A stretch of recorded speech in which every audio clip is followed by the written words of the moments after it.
Breathing heavily, you find that the world has stopped tumbling and you now sit on cold, damp stone. The coughing and wheezing of your companions can be heard nearby, hidden in the darkness. To your back are rough rocks and broken earth. As you sit, the rumble and clatter of rocks diminish to the occasional rattle of pebbles and the shush of sliding dirt. What I just read was the opening of the Dungeons & Dragons module, The Hidden Shrine of Tamoachan. Originally published in 1980, is widely understood to be the first printed Dungeons & Dragons adventure to include boxed text. Boxed text is exactly what it sounds like. It is text that has a rectangle drawn around it in order to set it apart from the rest of the information in the module. It acts as a direct script for game masters, and it often describes the physical characteristics of locations or characters. As such, it shares many different characteristics with technical descriptions. We can see a lot of the concepts of technical descriptions, such as the selection of specific details, the description of physical characteristics, the attention to audience and context in boxed text as well. In order to see this more clearly, let's jump back into the Hidden Shrine. You're in a long, narrow chamber running east-west. In the center of this apartment is a domed shape on the floor.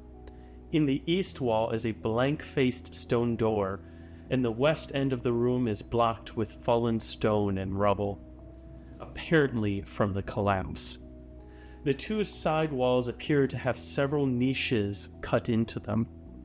The shape in the center of the chamber appears to be a small alcove protected by a half dome, with the open end facing towards the door in the east wall.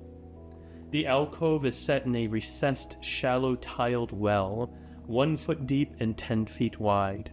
The alcove itself is 4 feet high. The hollow seems to hold some sort of display.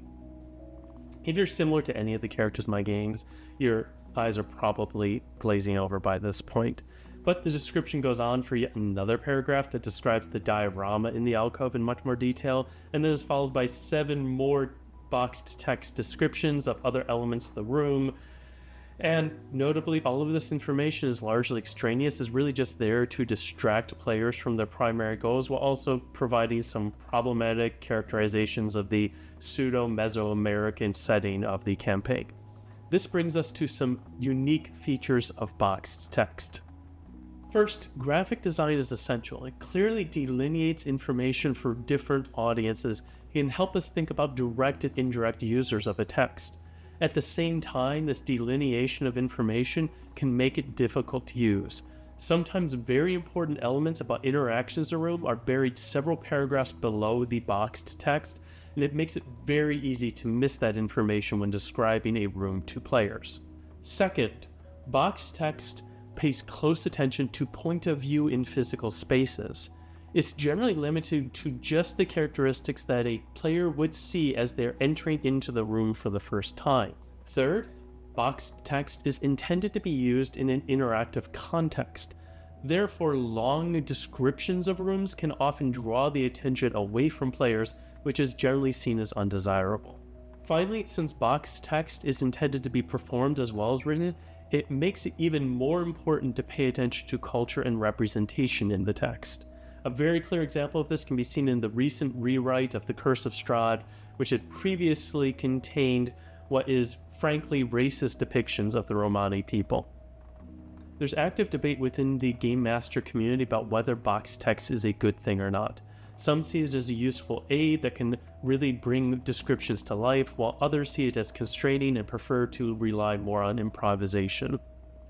In the end, I hope that this discussion of boxed text can be useful as we continue looking at technical descriptions, both in terms of how we can convey complex information to multiple audiences, and how we can also make those descriptions more engaging to serve the needs of those audiences.